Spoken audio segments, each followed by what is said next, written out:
Ja nüüd meil tuleb kahe kooli kogemus, kes siis jagavad nii-öelda, kes on oma uurimustööd tegemise juhendisse juba tehisintellekti kasutamise kuidagi sisse kirjutanud. Ja ma arvan, et on huvitav kuulata, kuidas nad seda teinud on. Kas protsessi on kaasatud olnud ka õpilased, nii nagu soovitati. Ja kuidas siis koolis välja näeb.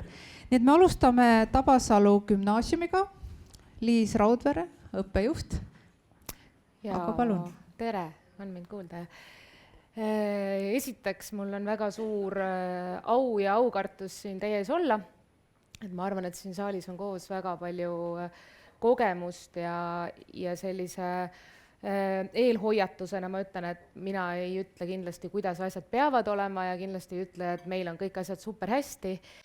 Mul on väga suur rõõm, et meid paluti seda kogemust jagama ja ma lihtsalt natukene räägin, mida me teinud oleme ja millised need meie juhendid välja näevad.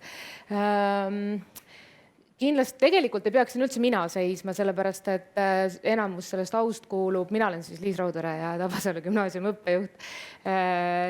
Enamus sellest aust kuulub tegelikult meie suurepärasele haridustehnoloogile, kes ühtlasi ka uurimustöö aluste ainet ise annab, mis tähendab, et ta on veel eriti õige inimene, tegelikult oleks siin olema, aga ta on järjekordsel AI koolitusel, nii et täna olen siin mina. Alustan siis sellest, et me oleme kirjutanud tehisaru kasutamise sisse oma õppekavasse juba hästi küll nagu üldjoontes ja selliselt nagu üldsõnaliselt. Ja võib-olla nagu võiks võib-olla olla natuke detailsem, ma ei hakka seda teksti kindlasti ette lugema, et olulisemad asjad ma olen ise siin tumedaks teinud, aga et me siis soosime või julgustame õpilasi tehisaru kasutamisega eksperimenteerima, et tuginedes siin eelmistele ettekannetele ka, et see on kindlasti üks tuleviku oskustest, et me ei saa seda kindlasti täielikult ära keelata. Aga räägime siis nagu oskuslikust kasutamisest ja väärtuslikust kaaslasest õppimise toetamisel ja akadeemiline ausus. Need on need võtmesõnad ja kõige olulisem, et lõplik vastutus ikkagi on õpilasel. See on täiesti, minu slaidid ilmselt on ka kättesaadavad ilmselt, et siin on väga palju teksti. Ma hoiatan, sest need ongi nagu väljavõtted meie kooli dokumentidest, pärast saate nendega tutvuda. Igaks juhuks ütlen ka seda, et palun ärge praegu meie kodulehel meie UPT juhendit vaadake. Tegemist on vananenud dokumendiga, mille kallal me hetkel töötame ja väga palju sellest seal praegu veel ei kajastu. See on nüüd õppekava osa, see on seal ilusti olemas. Ja lisaks me oleme siis nagu öelnud, kus õpilasel justkui alati on õigus tehisintellekti kasutada, kui õpetaja mingil põhjusel ei ole öelnud vastupidist. Me oleme samamoodi, mida siin tegelikult Riin alustas ja Piret ja Ivo jätkasid, tegemist on siis ühe sellise 5-tasandilise selle mitte mudeli, aga sellise kirjeldusega, kasutuse kirjeldusega. Me oleme oma kooli kontekstis seda mugandanud tasemest 1 kuni tasemeni 4. Ja see ei ole tegelikult praegu oluline, et see, mida me mugandanud oleme, on pigem nagu see osa. Et hetkel on see siis väljatöötamisel meil, mida me tahaksime üle kooli siis rakendada, et me räägiksime kõik ühte keelt ja oleksime siis saavutanud sellised ühised kokkulepped. Et oleme enda jaoks seda natukene arusaadavamaks teinud, õpetajatega üheskoos õpiringides käsitlenud. Tunnistan ausalt, õpilasi ei ole kaasanud sellesse protsessi. Ilmselt tõenäoliselt võiks ja peaks, et see töö on nüüd. Me proovime ülekooliliselt hästi palju rääkida sellest, et nii nagu kõikvõimalikud õpioskused, õpistrateegiad on ka see tehisaru kasutamine ainepõhine. Et see on nagu iga õpetaja võimalus ja vastutus oma aine raames siis rääkida sellest, kuidas seda tehisaru oleks mõistlik kasutada. Et see vastutus ja see on nagu natukene õpetaja õlule langenud. Aga nüüd lähme siis edasi UPT juurde, ei pea seda lugema. Aga see dokument on kooli kodulehel olemas ja see on õpilaste jaoks kättesaadavaks tehtud juba, ma pakun, et üle-eelmisel aastal. et tegemist on siis tehisintellekti kasutamisega UPT-s sellise väikese juhendiga. Et kus me siis oleme tükk-tüki haaval rääkinud sellest, kuidas UPT raames võiks tehisintellekti kasutada, mis on need põhimõtted selle kasutamiseks, kuidas on lubatud kasutada, kuidas ei ole lubatud kasutada. See dokument on nii kodulehel olemas kui pärast mu slaididel ka, aga mida siis meie seisukohast lähtuvalt õpilane võib teha, mida ta ei või teha, kuidas sellele viidata. Te märkate, et see on täpselt sama, mis oli selles HTM-i juhendis. Oleme lähtunud samast. Jõuan natukene, ja küll ma räägin võib-olla siis kohe ära sellest esimesest viitamise punktist, mida me õpilastele ütleme, on see, et kui enne oli juttu, et nagu tööriistana justkui ei oleks vaja viidata, siis meie oleme võtnud selle lähenemise, et autori deklaratsioonis, siis uurimistöö päris alguses, me palume õpilasel üldsõnaliselt kirjeldada, kuidas selle töö raames on tehisaru kasutatud. Ehk et näiteks teksti toimetamiseks, teksti struktuuri muutmiseks, parendamiseks, ehk siis kui teda on kasutatud nii-öelda tööriistana, siis sellele võiks viidata autori deklaratsiooni osas. Kui me räägime juba sisulisest tehisintellekti kasutamisest, näiteks andmetöötluses või mujal, et siis sellele võiks viidata siis metoodika osas täpsemalt kirjeldada, kuidas siis seda tehisintellekti on kasutatud. Jään selles osas, jah, nagu selles mõttes võib-olla on neid lähenemisi on erinevaid, et kas tehisintellekti kasutamine on plagiaat või mitte, justkui öeldakse, et tegelikult me ei saa rääkida plagiaadist, sellepärast et tehisaru ei ole autor, kellele justkui nagu saaks viidata, et erandiks siin on vist peetakse seda definitsioonide küsimust, et tehisaru ütleb, et mingi asja definitsioon on selline, et siis justkui saaks viidata. Väga palju erinevaid lähenemisi, meie oleme siis proovinud seda hoida, et õpilane kirjeldaks ära, kuidas ta kasutab ja ei eelda siis kõikide nende tehisaru vestluste kuidagi säilitamist või lisamist ja sellist asja. Aga ma lähen natukene edasi veel, et siin selle viitamise poole pealt meie selline põhimõtteline lähenemine on see, et tõendamiskohustus lasub töö autoril. Sarnaselt ülikooliga uurimistöö lõppetapp on uurimistöö kaitsmine, mis on üks sellest UPT eesmärkidest ka, on ju siis PGS-i tasandil, et me räägime sellest, et õpilane peab tõestama, et tegemist on tema enda loominguga, tema enda tööga. Ja samamoodi vastutus selle töö eest, et see, et tehisaru ütles, tegelikult ei ole ju mingisugune argument, on ju, et see faktikontroll ja allikate kontrolli eest vastutus lasub alati õpilasel. Ja no räägime siin ka, see on nagu õpilase jaoks loodud dokument, et siin hallutsineerimisest ja nii-öelda plagiaadist, on ju. Räägin natuke sellest, mida meie räägime õpilastele.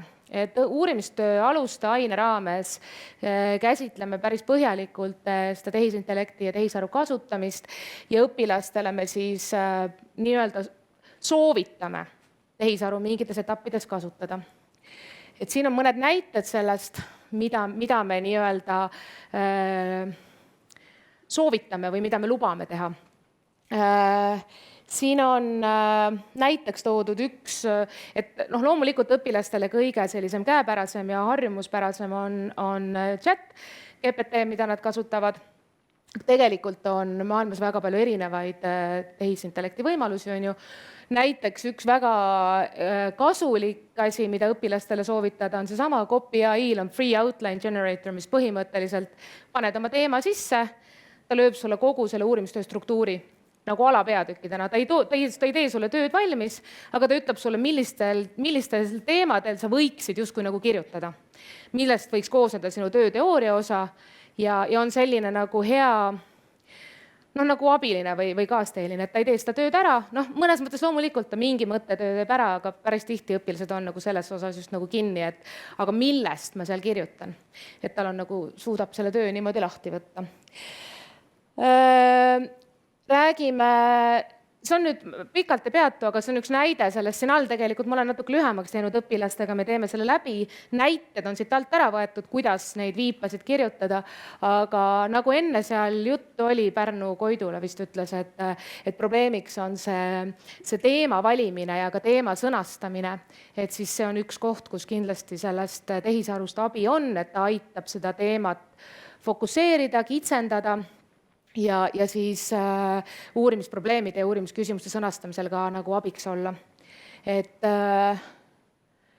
teine aspekt, mida me õpilastega pikalt vaatame, on abi infoootsingutel. Et kuidas, milliseid teisi selliseid keyword'e või neid, mis nad meil eesti keeles on, võtmesõnad, märksõnad, on ju, milliseid märksõnu veel võiks kasutada otsingu tegemisel, kuidas neid otsinguid luua ja lähme sealt veel tegelikult sammu edasi siia. Õpilastele ei soovita tingimata, see on nüüd rohkem võib-olla juhendaja jaoks, aga 2 sellist ülikasulikku järjekordset tehisaru rakendust, mis on LM Notebook ja Consensus. Consensus süüdistatakse teadusmaailmas väga palju selles, et ma ei tea, kas te olete kursis, et plahvatuslikult on viimastel aastatel suurenenud teadustööde publitseerimise maht, nagu üle mõistuse, on ju. Et kui ma soovitan teil endal mängida, mina olen õppejuhina päris palju kasutanud mõlemat selle jaoks, et teha sellist väikest taustauuringut ja natuke teaduspõhiselt läheneda mingisuguste otsuste tegemisele. Viimane, palju poleemikat põhjustanud kooli algusaja muutumine, on ju, kell 9 hommikul. Vaadake, mis materjale nad teile annavad, imeliselt otsivad kokku, ehk siis tegemist on selliste tehisaru rakendustega, mis ei hallutsioneeri, sest nad toovad teile päris, nad siis uurivad läbi erinevad teaduskirjanduse andmebaasid, toovad päris artiklit, näited, põhimõtteliselt on tegemist nagu Google Scholariga või ResearchGate'iga või mis iganes andmebaasidega, aga nad lisaks sellele kirjutavad teile ka ülevaate kokku sellest, mida nad välja otsisid, on ju, ja fokusseerivad siis natukene täpsemalt ja töötavad läbi meeletu kiirusega väga suure hulga tekste. Õpilastele kätte anda võib-olla natuke ohtlik tööriist, sest ta teeb ikkagi, ta põhimõtteliselt kirjutab kogu sinu UPT valmis su eest, on ju. Kõik, kogu teooria sünteesitult ja need allikad on seal alati viidetena, linkidena ära toodud, saate täis PDF-idele ligipääsu ka. Enda jaoks siis soovitan teil mängida, meie oleme proovinud läheneda niimoodi, et mina juhendajana olen ka tihtipeale hädas. Hetkel ma juhendan 5 uurimustööd, mis uurivad aktiivsusmonitoride kasutamist näiteks ja põhiõiguste teadlikkust ja seinast seina, need ei ole ükski minu eriala, mina olen filoloog ja siis haridusteadlane, on ju, et need ei puuduta üldse mind. Aga nende abil on väga hea saada siis mingi ülevaade nendest võimalikest artiklitest ja allikatest, mida saab kasutada. Kindlasti tuleb siin rõhutada, nagu Piret enne ütles, et see oht on see, et nad on nagu biased. Neil on teatud mina ei tea, mis see on ja ma ei tea, mille alusel nad on välja valinud täpselt need allikad, mis nad on välja valinud, on ju. Et seda tuleb kindlasti selles mõttes enda kasutuses võtta sellise nagu ohumärgina, aga ma arvan, et õpilaste UPT raames on see nagu piisavalt hea, just võib-olla juhendaja tööriistana.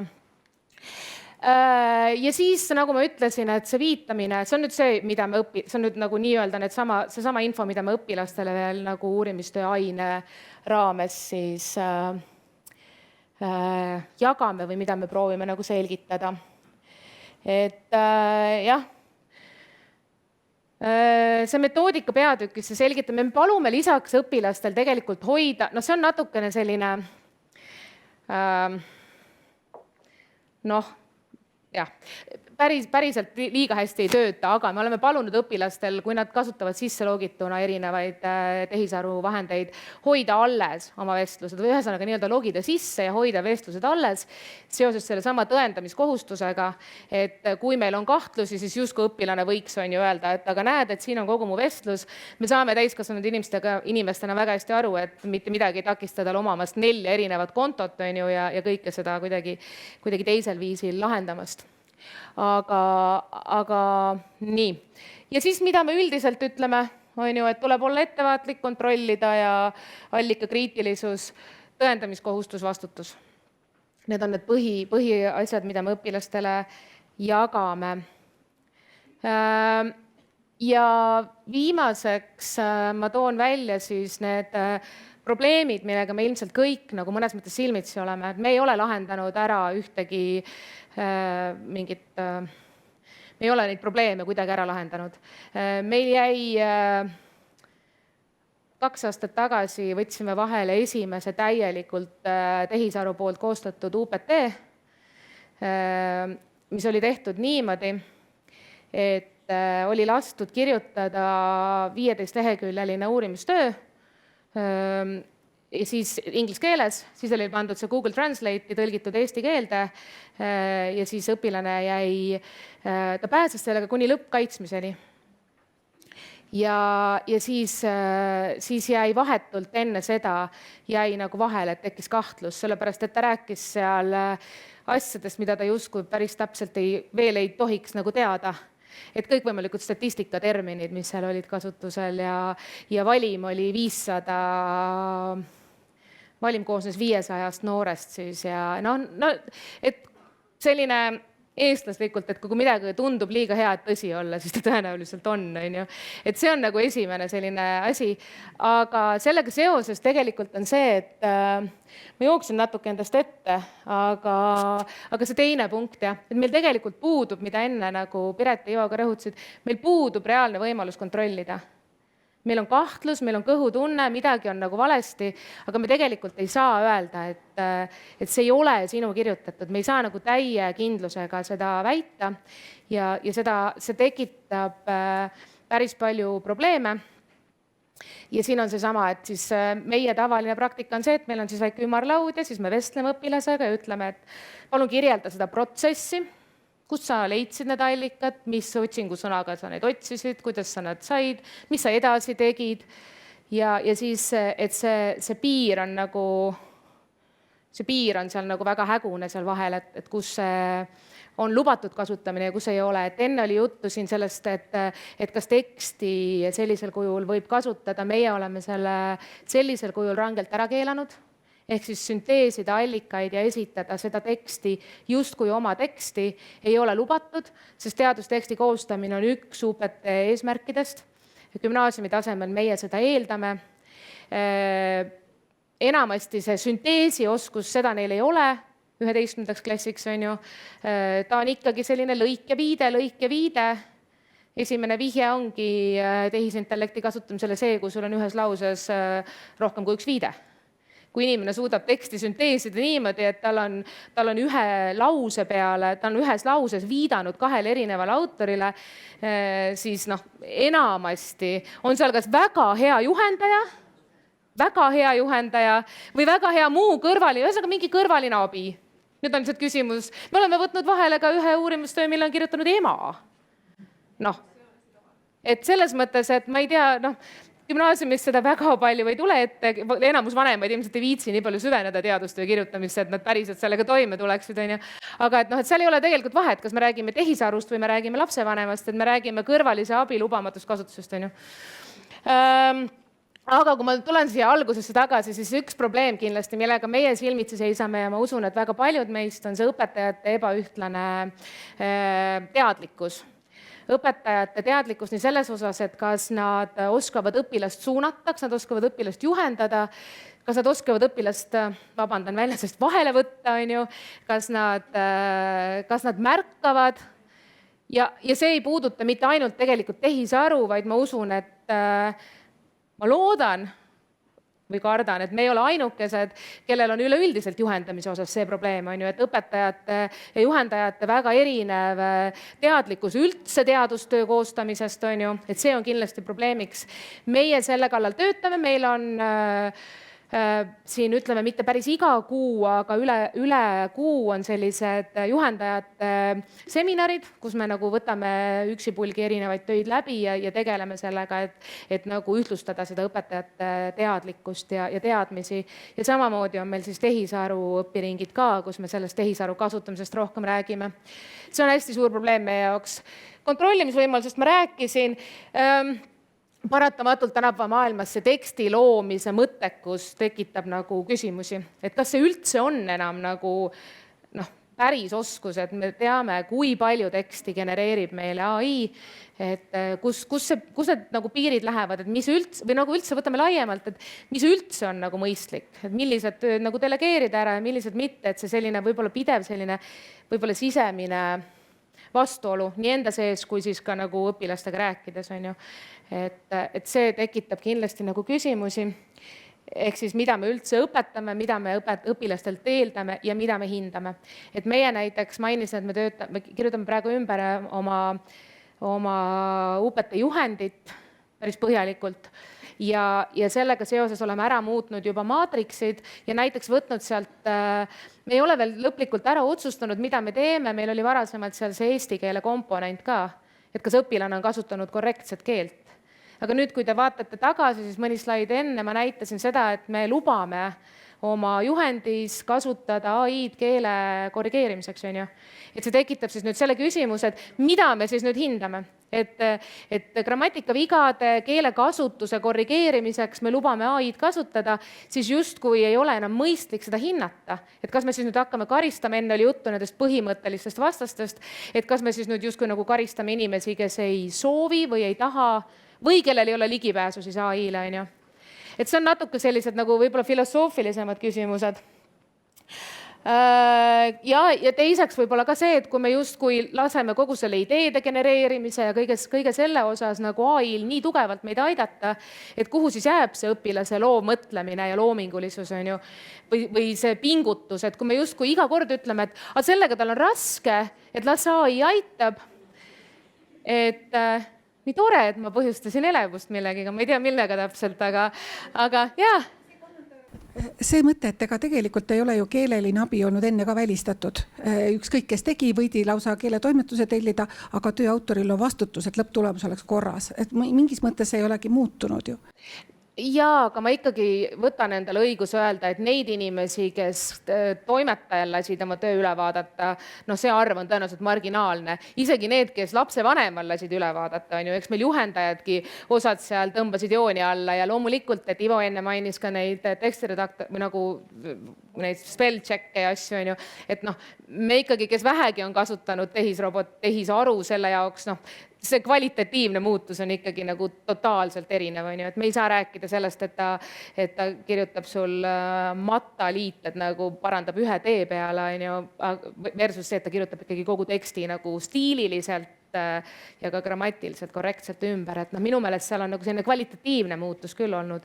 Et jah, loomulikult on neid varem ka olnud, kes on lasknud lapsevanemal vaadata üle ja kellel on olnud tragim juhendaja, kes on märkinud ja parandanud, on ju. Et seda küll, aga meil lihtsalt tekibki see küsimus, et kas seda üldse on mõtet hinnata? Kas on mõtet hinnata õpilast mingi sellise asja eest, mille puhul me ise ütleme, et aga lase see AI aitab sind, on ju, las ta teeb ära. Et kogu see küsimus, selline võib-olla sisemine konflikt, mis õpetajana ja juhendajana meie sees on, et mis siis üldse selle asja mõte on või kus kohas need piirid nagu lähevad, et millised ülesanded ja millised tööd me delegeerime ära ja mida me ei delegeeri ja mida me siis lõpuks üldse õpiliselt nagu veel saame oodata, et kus see on siis, et Piret enne ütles ilusti, et mis see isiklik panus siis nüüd on. Et laseme tal AI-l pakkuda välja artikli, laseme tal AI-l teha ära kokkuvõtte sellest, otsime siis sealt kokkuvõtte, kui õpilane viitsib, siis ta läheb algallika juurde ja vaatab sealt võib-olla selle päris lause. Kui ei viitsi, ega me tegelikult ei tea, kas ta paneb selle kokkuvõtte meil sinna töösse sisse, me küll justkui ei luba ja ei kiida seda heaks, aga ega me, nagu ma ütlesin, kontrollida ei saa, on ju. Paneb selle sinna sisse ja siis laseb AI-l need uurimisküsimused ja uurimisprobleemi, selle triangulatsiooni nagu üle vaadata ja nõu anda ja siis küsib, et aga kuidas ma nüüd küsin, et koosta mulle küsimustik, on ju, ja siis Google Forms või Microsoft Forms teeb talle selle diagrammid ja tulpdiagrammid ja pie chartid ja kõik asjad ära, on ju, siis ta paneb need oma sinna töösse sisse. Ja siis annab AI-le, ütleb, et kirjuta mulle selle põhjal järeldused, et ja siis me ütleme, et õpilane on nüüd justkui millise osa nendest, parandage mind 9 või 10, palju neid uurimuste eesmärke on meil välja toodud, on ju, et millise osa ta siis neist nagu teinud on ju. Et me proovime omalt poolt siis, see on mu viimane slaid, et siis ma luban endale natuke filosofeerimist, et me proovime omalt poolt justkui õpilast nagu juhendada ja toetada, et ta kasutaks seda AI-d enda õppimise toetajana, aga fakt on see, et Ivo enne küll nagu tegi meile komplimendi ja ütles, et meil on tohutult motiveeritud ja ma ei tea, kas ta teadis, mis koolid esinevad, on ju, aga et meil on väga motiveeritud ja ennast juhtivad õppijad, et ma tahaks seda väga arvata, aga fakt on see, et meie õppijad on samamoodi läbilõige ühiskonnas nagu ilmselt erinevates koolides, et nad ei ole kõik ülimotiveeritud ja kindlasti tahavad kasutada nad tahavad minna lihtsama vastupanu teed. Et kus kohas kuhu see piir panna, on nagu vist meie selline sisemine võitlus, ma arvan. Et kui keegi tahab midagi, mul on veel 2 minutit, kui keegi tahab midagi öelda või küsida, jaa. Kas te kuidagi hindamises teete konkreetselt vahet, et kas on AI-d kasutatud või ei ole? Ei tee, sellepärast, et kui me ütleme, et on lubatud siin, ja kuidas ei ole lubatud siin UPT raames niimoodi, on ju, et siis me tegelikult ei erista seda. Et kui ta on lubatud piires kasutanud, siis see on olnud tema õigus, kui ta ei ole kasutanud, siis me ei näe seda, ei pea vajalikuks seda kuidagi nagu premeerida ega teistpidi ka karistada. Et see tekkis, võib-olla see eesti keele kasutamise teema ongi just see küsimus, et kui me nüüd hakkame seal eristama, et justkui, et kui ta ei ole kasutanud ja tal on kehv keeleoskus, et kas me siis peame teda nüüd karistama selle eest, et ta ei ole viitsinud kasutada, või me peame teda premeerima selle eest, et ta on tublisti nagu ikkagi ise vaeva näinud. Et minu meelest see on natuke selline moraalne, eetiline küsimus, ma ei oska see, ei, hetkel mitte. Saaks selle probleemide slaidi korra ette, seal oli mul see küsimuse koht. Jaa, kohe tuleb. Nii. Et see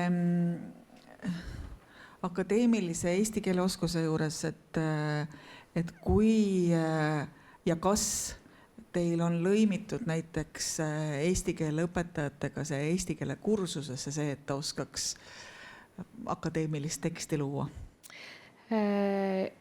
UPT raames ei ole. Me tegeleme sellega varasemalt, nad kirjutavad meil referaate, kus meil on eesti keel pigem lõimitud siis teiste ainetega, et kirjutavad näiteks geograafias referaati, kus me tutvustame sellist viitamise süsteeme ja üldse sellist akadeemilist stiili ja akadeemilist keelt ja seal on nagu see esimene samm ja see toimub tegelikult juba G1-s ehk siis 10. klassis. Sest minu meelest on nagu eesti keele kursustesse nii praktilisse, ma ei mäleta praegu keel ja stiil selles kursuses on ikkagi ette nähtud see UPT-ga seotud osa, see on just uue õppekava järgi viidud 11. klassi näiteks, et kas lihtsalt vihjan? Jaa, väga hea vihje. Räägin meie eesti keele õpetajaga. Ja, et selles mõttes me otseselt seda ei ole sidunud jah, nagu praegusel hetkel eesti keelega. Aga aitäh, viin kaasa. Aga aitäh, Liis. Jah.